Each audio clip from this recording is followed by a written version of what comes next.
요한복음 2장에서 예수님의 공생애의 시작을 보여주십니다. 요한복음 2장 시작은 가나의 혼인잔치로 시작이 됐죠.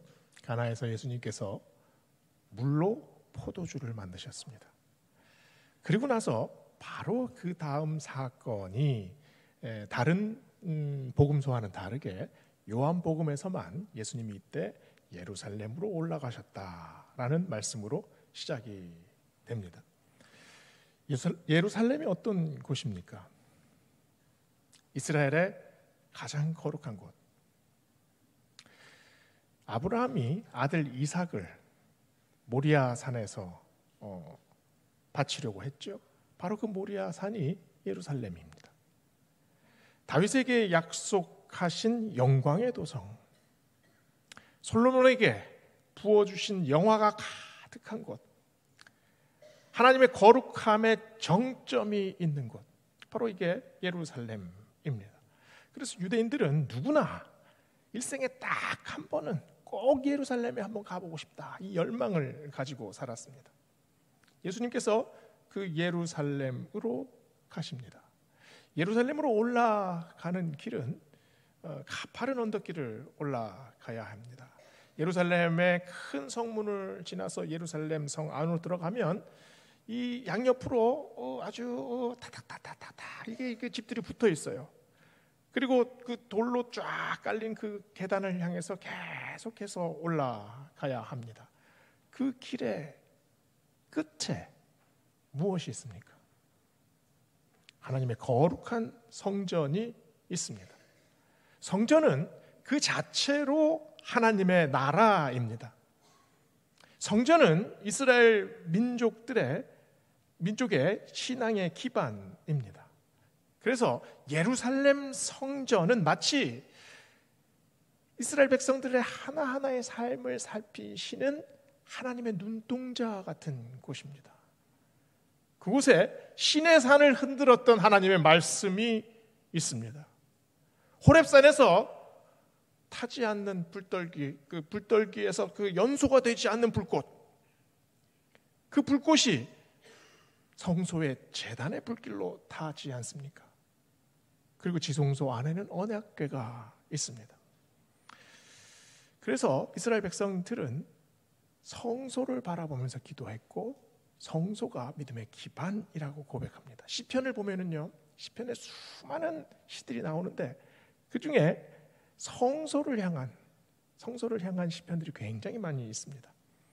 시편 84편 10절을 보면은요, 주의 궁정에서의 한 날이 다른 곳에서의 첫날보다 나은즉 악인의 장막에 사는 것보다 내 하나님의 성전 문지기로 있는 것이 좋사오니. 시편 48편 2절을 보면은요, 우리 하나님의 성 거룩한 산 터가 높고 아름다워 온 세상의 기쁨 저 북방에 있는 시온 산이 그러하도다. 백성들이 포로로 끌려갔을 때도 그 성소를 향해서 기도합니다. 우리가 바벨론의 여러 강변 거기에 앉아서 시온을 기억하며 울었도다. 에스라서의 내용이 뭡니까?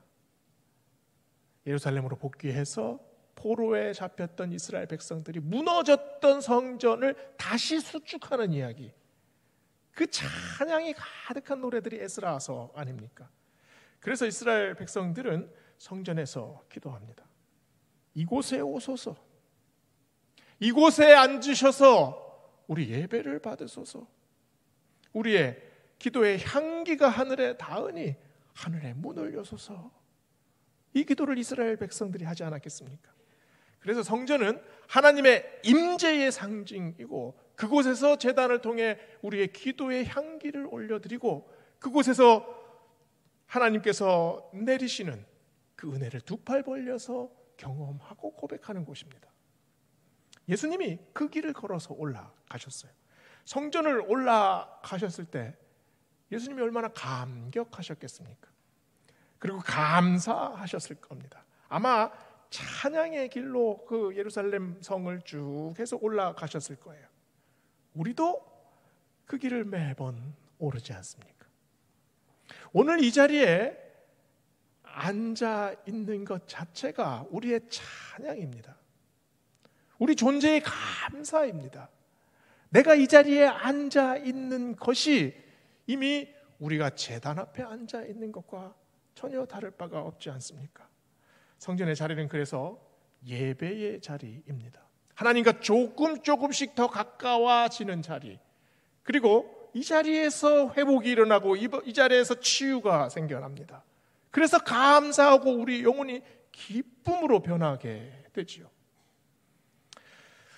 구소련 초기 선교사님이셨던 홍성훈이라는 목사님이 계십니다. 그분이 1990년 2월을 이렇게 기억해요. 소련이 붕괴되기 시작하면서 사람들이 몰려들었습니다. 소련 통치 기간 박물관이나 공장으로 변했던 교회에서 다시 예배가 시작되었습니다. 수십 년간 예배를 전혀 몰랐던 사람들이에요. 그런데 낡은 풍금에서 찬송이 흘러나올 때 눈물을 흘립니다. 말씀이 낭독될 때 눈물을 흘려요. 기도 시간은 끝없이 이어졌습니다. 이 홍 목사님이 기억하는 내용이, 이들이 수십 년 만에 처음 교회에 왔는데 이들의 표정과 이들의 태도는 너무나 진지했다는 겁니다. 그래서 이들의 기도가 그냥 일반적인 감사가 아니었답니다. 살려주셔서 감사합니다. 다시 찬양하게 하시니 감사합니다. 그 예배가 이 홍 목사님 말로는 자기의 평생에 가장 뜨겁고 감격적인 예배였다. 살아 움직이는 감사와 찬양, 영혼이 살아나는 예배. 그래서 그 예배에 모인 모두가 제단 앞에서 손 벌리고 하나님께 찬양하고 하나님의 은혜를 받는 그 느낌과 그 경험을 그 자리에서 체험했다라고 얘기를 합니다. 성전을 올라가시는 예수님의 마음 어떠셨을까요? 예루살렘으로 올라가는 그 길은 이 가파르게 도성을 향해서 올라가죠. 그러면 예루살렘 성 꼭대기에 올라가면 탁 트인 광장이 나옵니다. 성소로 가려면 이방인의 뜰이라는 곳을 통과해야 합니다. 이방인의 뜰에서 성전 미문을 통과하면 성전 내부로 들어갈 수 있어요. 그런데 예수님은 그 이방인의 뜰에 들어가시면서 아마 얼굴을 찌푸리셨을 겁니다. 수많은 장사꾼들이 거기에 진을 치고 있었습니다. 그곳에 이방인들뿐만 아니라 수많은 유대인들이 함께 모여 그 난전을 이루었죠. 그래서 재물을 이제 그 파는 장사치들입니다. 그런데 아마 예수님은 성전 미문을 통해서 들어가시고 나서 아마 깜짝 놀라셨을 겁니다. 성전 안에도 장사치들이 있었기 때문입니다. 오늘 말씀 14절을 보세요. 성전 안에서, 분명히 성전 안에서라고 되어 있습니다. 성전 안에서 소와 양과 비둘기를 파는 사람들과 돈 바꾸는 사람들이 앉아 있는 것을 보시고, 성전 밖에 이방인의 뜰이 아니라 성전 안에서 지금 장사를 하고 있었습니다. 그 안에 짐승의 울음소리, 그 짐승들이 싸놓은 똥과 오줌들이 그냥 범벅이 되어 있었을 겁니다. 비둘기가 퍼덕퍼덕거리고요, 퍼덕거리는 그 비둘기를 잡으러 장사꾼들이 뛰어다니고 환전을 한다고 더 싸다고 소리를 지르고 난장판을 이뤘을 겁니다. 성전의 중심이 지금 저작거리 시장통과 다를 바가 없어졌습니다. 하나님의 거룩한 성전이 어떻게 다 이렇게 변했습니까? 당시에, 예수님 당시에 헤롯 성전은 여전히 건축 중이었습니다. 여전히 증축하고 있었습니다. 헤롯 대왕은 유대인이 아닙니다. 그는 이방인인데 분봉왕, 로마 제국에 의해서 임명된 분봉왕입니다. 유대인들의 환심을 사기 위해서 어마어마한 자금을 들여서 지금 성전을 만들고 있습니다. 국고를 거기에 다 쏟아부었어요. 그 돈을 어떻게 회수합니까? 헤롯 왕은 제사장들에게서 레위인에게서 그 돈을 회수합니다. 레위인은, 제사장들은 헤롯에게 뇌물을 바치지 않으면 그 자리를 유지할 수가 없습니다. 복음서를 읽어보면 예수님 당시에 제사장이 둘이 나와요. 원래 제사장은 가야바입니다. 그런데 가야바의 장인 안나스도 제사장의 대제사장이라고 나옵니다. 대제사장은 오로지 한 명입니다. 근데 어떻게 대제사장이 둘이나 됩니까? 웃지 못할 상황이 벌어지고 있는 겁니다. 제사장의 직분을 돈을 받고 돈을 주고 사고 파는 게 돼버렸죠.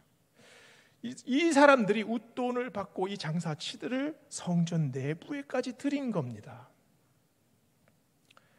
어마어마한 뇌물의 카르텔이 성전 안에서 이루어지고 있습니다. 오늘 말씀에 보면 비둘기에 대한 얘기가 나오죠. 제사를 지내는데 비둘기를 바치는 이유는 하나님께서 가장 가난한 사람들, 정말 돈이 없어서 양을 사지 못하고 소를 바치지 못하는 그 가장 가난한 이들을 위해서 비둘기, 집비둘기나 산비둘기를 잡아서 번제로 드리라고 말씀하셨습니다. 그런데 성전 안에서 지금 이 비둘기 가격이 천정부지로 솟구칩니다. 빛을 내지 않고는 비둘기 한 마리도 제대로 못 사요. 시골에서 양을 한 마리, 아주 순전하고 흠이 없는 양을 한 마리 끌고 왔어요. 그런데 제사장이 그걸 보고 트집을 부립니다. 이 양 가지고는 안 돼. 저 가게에 가서 딴 양을 사가지고 와. 어차피 죽여서 불태워버릴 건데 이 양이면 어떻고 저 양이면 어떠냐. 자기가 집에서 정말 소중하게 키운 그 양을 헐값에 팔아버리고 다 늙고 병들고 다리를 저는 그런 양을 비싸게 사가지고 제사를 드려야 합니다. 이 상황이 어떤 상황입니까? 헤롯 왕부터 시작해서 제사장, 레위인, 장사꾼까지 이르기까지 이 거대한 먹이 사슬이 지금 성전을 완전히 덮고 있는 중입니다. 이 모습을 보고 예수님이 격분하셨어요. 15절을 보세요. 노끈으로 채찍을 만드사 양이나 소를 다 성전에서 내쫓으시고 돈 바꾸는 사람들의 돈을 쏟으시며 상을 엎으시고, 노끈으로 채찍을 만들어서 그거를 휘두르는 예수님의 모습이 상상이 되십니까? 오늘 본문은 예수님께서 폭력을 쓰신 유일한 장면입니다. 채찍을 휘두르면서 발로 상을 걷어차서 상을 뒤엎으셨습니다. 동전을 다 쏟아내셨습니다. 그리고 장사꾼들을 다 쫓아내셨어요. 그 채찍은 하나님의 분노입니다. 채찍을 휘두를 때 이 채찍 끝은 음속을 돌파한다고 해요. 그만큼 매서운 하나님의 분노가 지금 채찍 끝에 서려 있습니다. 왜 이렇게 분노하셨습니까? 제물은, 성소에서 올려지는 제물은 생명을 대신하는 희생이기 때문입니다. 내가 죽어야 할 자리에 양이 대신 죽는 자리입니다. 제사의 자리는 사실 심판의 자리입니다. 불꽃 같은 눈으로 바라보시는 여호와 하나님의 얼굴 앞에서 살아날 사람은 아무도 없습니다. 피할 재간이 없어요. 그런데 이 죽음을 대신하는 자리에 이권이라니요. 생명으로 생명을 대신하는 그 자리에 흥정이라니요. 장사꾼과 어떻게 결탁을 합니까? 어떻게 이 거룩한 제사를 돈벌이로 이용을 합니까? 사무엘하 7장 14절을 보면 다윗이 성전을 짓기 위해서 기도합니다. 그때 하나님께서 이렇게 말씀하셔요. 너의 아들 솔로몬이 내 이름을 위하여 집을 건축할 것이다. 그러나 그가 만일 범죄하면 내가 사람의 매와 인생 채찍으로 징계할 것이다. 성전을 향한 솔로몬의 신앙이 얼마나 순수했습니까? 1000번제를 드렸어요. 맨 처음 성전 앞에 선 신앙, 솔로몬의 그 깨끗한 마음, 그 흠없고 정갈한 마음, 그 마음으로 번제를 드렸습니다. 그러나 그 마음에 욕심이 파고들기 시작했습니다. 수많은 나라에서의 그 공주들과 정략 결혼을 합니다. 막대한 부가 걸려있는 문제였지요. 그 막대한 부를 지키기 위해서 그 이방 나라에서 데려온 그 여인들을 따라 산당에 가서 제사합니다. 우상을 섬기기 시작합니다. 솔로몬의 말년은 성전을 외면한 신앙이 되어버리고 말았습니다. 그 순수했던 청년 솔로몬, 열왕기서에 보면 그는 결국 타락한 왕이 되어버리고 맙니다. 하나님이 그를 사람의 매와 인생 채찍으로 징계하십니다. 나라가 두 쪽 나버립니다. 그는 평생 부귀와 영화를 누리며 살았습니다. 그러면 그의 내면은 어땠을까요? 전도서 말씀을 보세요. 헛되고 헛되고 헛되니 모든 것이 헛되도다. 솔로몬의 말년의 영혼은 구멍이 뻥 뚫린 영혼이었습니다. 무엇을 채워도 채워지지 않는 허탄함 가득한 인생, 그 영혼이 하나님 앞에서 그저 비어버린 영혼이 되어버렸습니다. 우리 인생은 어떻습니까? 믿음이 있다가도 없어집니다. 우리는 구원받은 사람들입니다. 그러나 여전히 죄악 속에서 허구적거릴 때가 한두 번이 아니지 않습니까? 믿음으로 살겠다고 확신했는데 순식간에 유혹으로 그냥 미끄러져 버립니다. 나는 거룩한 인생입니다. 그러나 동시에 거룩하지 않습니다. 죄악은 성소에까지 스며듭니다. 성소 밖에만 유혹이 넘쳐나는 것이 아니라 그 성소의 문틈으로 죄악들이 스며들고 있습니다. 이방인의 뜰로 이어진 그 길을 차단해야 합니다. 젊었을 때 기고만장하게 살았던 남편이 있습니다. 물려받은 재산이 많아서 항상 떵떵거리면서 살았습니다. 친구들을 다 불러 모아가지고 그냥 밤새도록 술을 먹고 그냥 아내한테 그냥 못 살게 굴고 자기 마음대로 살았습니다. 그런데 주식을 하다가 그만 큰 돈을 날려버렸어요. 이분이 요즘 이렇게 말한다고 해요. 아내 앞에 갈 때는 채찍을 들고 가라. 그리고 이걸로 때려 주십시오 라고 말해라. 맞아야 정신 차린다는 거죠. 이분에게 인생 채찍은 자기 아내였습니다. 아내가 한 말이 다 옳았거든요. 예수님이 드신 인생 채찍, 내 영혼을 허무는 그런 죄악의 장사치들, 이 장사치들을 쫓아내 버리십니다. 인생 채찍, 이 인생 채찍의 의미가 뭐겠습니까? 인생과 인생이 부딪히면서 깨지죠. 그래서 고난이 생깁니다. 그 고난이 사실은 채찍 아닙니까? 그 채찍에 맞으며 우리가, 세상 사람들은 그걸 그냥 불행이라고 생각합니다. 그러나 신앙인은 어떻습니까? 돌아봅니다. 의미를 자꾸 찾아 나서게 되죠. 이것을 통해 우리가 깨달아야 합니다. 몰아내야 합니다. 우리 안에 웅크르고 있는 어둠의 세력을 몰아내야 되고, 죄악의 흔적들을 자꾸 몰아내야 되고, 그리하여서 이 인생 채찍이 하나님께서 나에게 허락하신다는 것을 깨달아야 합니다. 예수님은 16절에서 내 아버지의 집으로 장사하는 집을 만들지 말라라고 말씀하셨습니다. 그런데 똑같은 장면을 마가복음 11장 17절에서는 훨씬 강경하게 말을 합니다. 내 집은 만민의 기도하는 집이다. 그런데 너희는 강도의 구려를 만들었도다. 강도의 굴혈.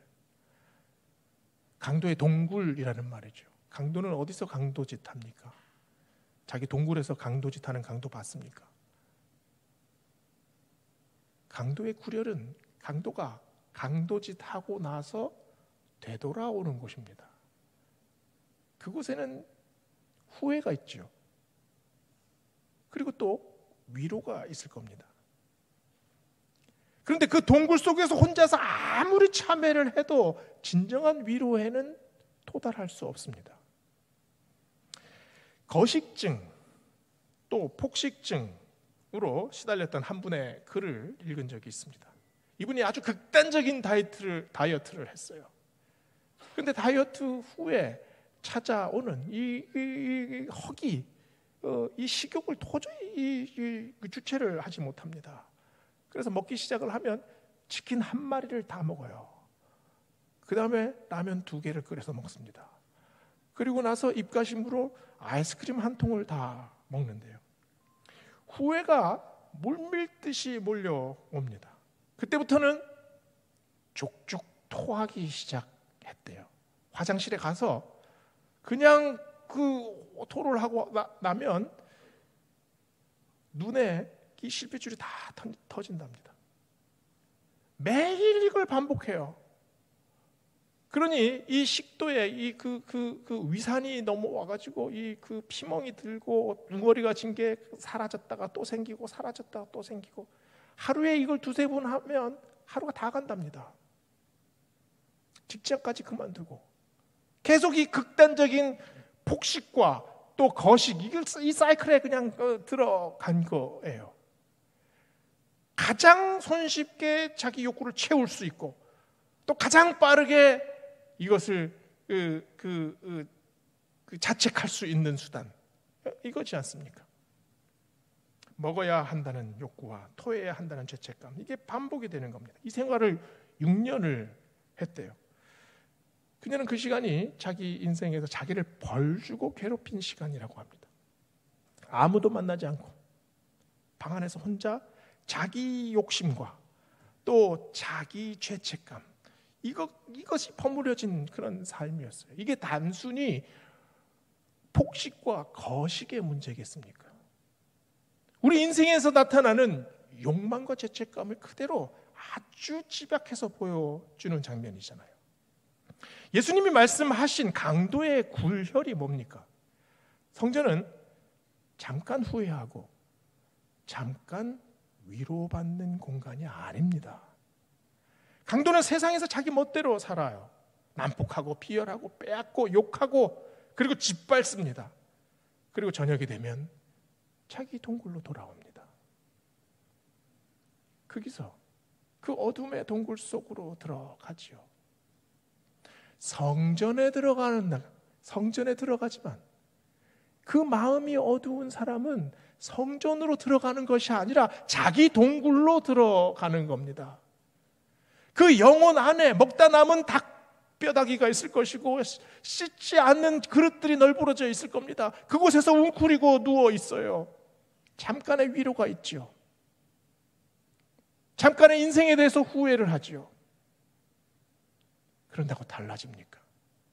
왜 달라지지 않습니까? 자기 문제에 안주하기 때문입니다. 성전이 나만의 세계, 나만의 갈등, 나만의 후회에서 멈춰 있다면 성전은 동굴과 강도의 굴혈과 전혀 다를 바가 없습니다. 성전에서 빛을 경험해야 합니다. 성전에서 어둠을 몰아내는 하나님의 능력을 경험해야 합니다. 그래야 내 영혼 안에 성전이 세워지게 됩니다. 성전이 우리의 영혼의 자리 아닙니까? 성전은 나와 동떨어져 있지 않습니다. 그래서 사도 바울은 고린도전서 3장 16절에서 뭐라고 말합니까? 너희가 하나님의 성전인 것과 하나님의 성령이 너희 안에 계시는 것을 알지 못하느냐? 동굴 안에 웅크리고 있는 우리에게 하시는 말씀입니다. 성전의 중심은 지성소입니다. 성전으로 올라가는 길은 영혼의 단계를 하나씩 밟고 올라서는 과정입니다.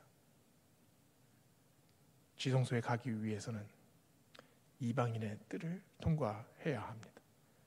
우리 안에 들끓는 마음, 시장 바닥의 마음을 통과해야죠. 성전 미문을 열고 그 안에 있는 하나님의 광채를 느껴야 합니다. 그리고 제단 위에 불꽃, 그 활활 타오르는 불꽃이 내 영혼의 불꽃이 되어야 하지 않겠습니까? 그리고 나서 지성소로 오르는 계단을 밟습니다. 지성소로 올라가는 계단은 오로지 나 홀로 올라가야 합니다. 누구도 나를 대신할 수 없습니다. 왜 그렇습니까? 그 안에 하나님이 현존하시기 때문입니다. 나를 바라보고 계시기 때문입니다. 내가 개인적으로 하나님을 만나야 하는 자리, 바로 지성소 아닙니까? 우리 안에 성소를 이렇게 올라야 합니다. 이 길을 만드시기 위해 예수님이 채찍을 드셨습니다. 성소를 향하는 길. 그 길을 내기 위해 상을 뒤엎고 장사치들을 쫓아내셨습니다. 예수님이 19절에서 말씀하십니다. 너희가 이 성전을 헐라 내가 사흘 동안에 일으키리라. 그러자 유대인들이 어떻게 대꾸합니까? 이 성전은 46년간 지었거늘 네가 정말 3일 동안에 일으키겠느냐? 이들이 46년간 무엇을 지었습니까? 거룩한 성전을 지었습니까? 자기들의 욕망의 탑을 쌓았습니다. 자기들의 장터, 자기들의 자부심, 자기들의 권력, 자기들의 명예를 쌓아 올렸지요. 알맹이는 없고 껍데기만 남았습니다.